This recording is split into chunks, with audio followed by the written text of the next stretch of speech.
The Polta wasteland was near Natra's western border. As the name suggested, it was a barren plot with nothing but sand and rocks, especially in the early spring. There was no snow now, unlike in the dead of winter when it transformed into a dazzling world of silver. At the moment, 7,000 Mardan soldiers were marching through the region under the strict command of General Urgio. He was a man in his prime, with harsh features and an even sharper gaze. He resembled a bird of prey. It's just as they say. There's absolutely nothing here. He grumbled from the top of his horse. Those court pigs are incompetent beyond help. What's the point of seizing this place? I bet they're just desperate to have us distract the masses from their failures, suggested the adjutant with a dry smile. Urgio let out an ugly little snort. In that case, they should distribute the cost of this campaign to the people instead. That'd be a much simpler way to pull the wool over their eyes. These fools don't even understand that much. We've screwed ourselves by having them run our kingdom. If they did that, those talentless hacks would go too far and end up giving away our very livelihoods. We'll roast those pigs whole if that ever happens. I doubt they'd be worth eating, though. As the two bitterly laughed, a soldier rushed up to them on horseback. I have a message. The kingdom of Natra's troops have been spotted 25 miles to the east. They're advancing on us.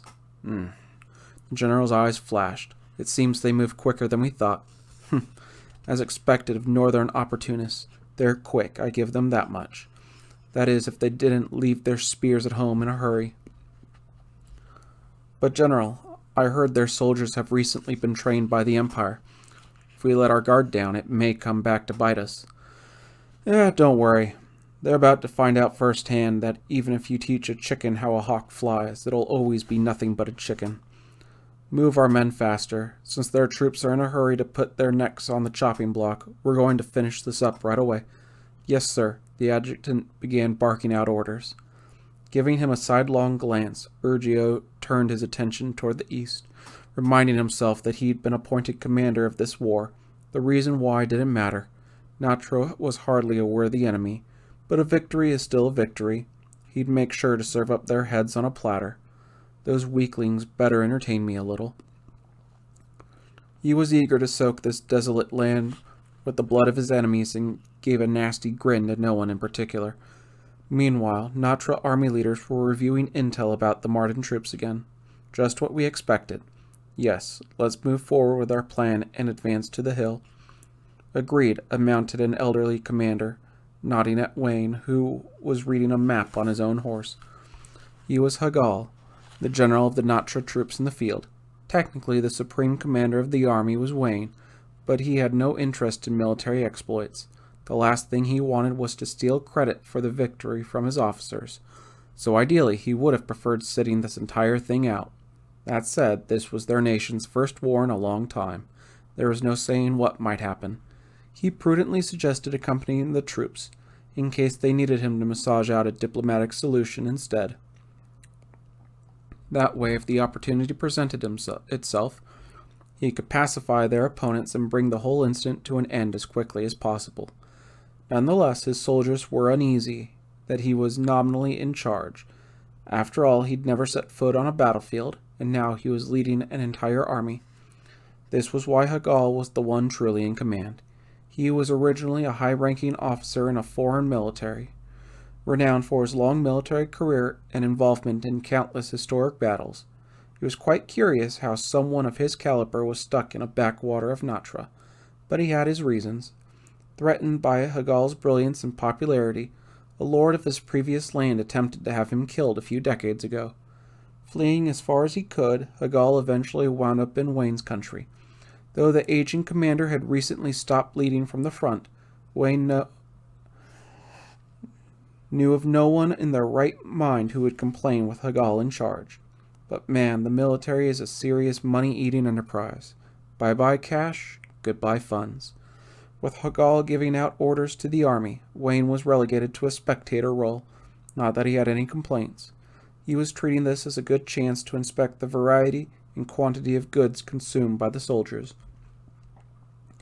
This was the moment he'd realized exactly how much money it cost to mobilize his troops. First and foremost, he had to pay them a salary. Then he needed to provide water and other provisions as well. On top of that, there were still the costs of the horses, their fodder, weapons, armor, and a mountain of day-to-day necessities.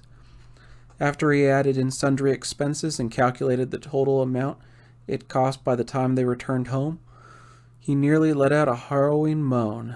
Ugh. Is everything all right, Your Highness? Ah, yes. Yep, I was just wondering how fast we can put an end to this war. That was the only way to stop them from losing any more money. He had heard of kings who relished war, but he figured they must be pretty terrible at math. What do you think, Hagal? It'll be difficult. War is a hard thing to predict before it actually begins. I take it you're hoping to make this a quick battle. I believe that'd be for the best, but there'd be no point in aiming for that if it'll cost us victory. What I mean is, yes, what I want is to be convinced. Even if it takes some time, I want a result that convinces me this battle was a good use of our time. What do you think, Hagal? Please leave it to me. The old man bowed reverently to the boy, who was young enough to be his grandson. I vow this battle will be to your satisfaction. Let's hope for the best. Well, looks like we're almost there. Wayne gazed ahead at the low hill as it came into view. 6,000 soldiers fighting for Natra, 7,000 for Marden. Across a barren wasteland strewn with rock and sand, the two armies faced each other, though there was still quite a distance between the two hosts. The atmosphere of battle had already settled onto the scene. From here on out, many men would be trying their best to kill one another. Your Highness, the troops are ready. From a tent on top of a hill, Wayne nodded at Hagal, and what about the Marden army? It appears they are prepared as well. I guess that all that's left is to wait for the battle to start. Yes, indeed. Would your Highness say a few words to everyone before they set out? I don't mind, but is this really the time for a speech? I mean, will it do anything, Hagal? Of course, a battlefield is the domain of death itself. In such a place, our hearts wear out faster than our bodies. A few words of encouragement will help keep them from breaking. Wayne couldn't argue with a seasoned commander. Besides, if he showed concern for the well-being of his men, it also lowered the chance of a coup later on. But what should he say? As he continued to think, he walked over to stand in front of the entire army at the foot of the hill. As he gazed over them, he made his decision. Taurus of Hanoi. It was someone's name in the center of their formation. One of the soldiers' heads snapped up. He was surprised and confused to hear the Crown Prince call him by his name. Your spear. It's upside down, Wayne remarked. What? Oh. The soldier looked down at his own hand. Sure enough, the tip was sticking into the ground, and the wrong end faced towards the sky. He fumbled, flipping his spear around, and quickly stood at attention again. By then his face was beet red. Someone burst into laughter, and it quickly spread across the army. Carlman, Pates, Livy, Logli. It's not that funny, said Wayne, piercing right through the din with his sharp warning. The four names belonged to soldiers who were guffawing especially hard, and they shut their mouths with a start.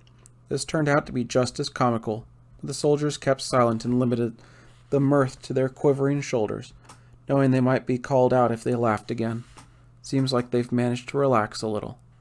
When he observed them earlier, Wayne had noticed they were tense. It was understandable, after all. It was the first time most of them would participate in a battle. Drills could help to a certain extent, but there were some things that had to be learned through real-life experience. In any case, Wayne had cleared the first hurdle. All that was left was to boost their morale. To this very day, people have called the army of Natra weak.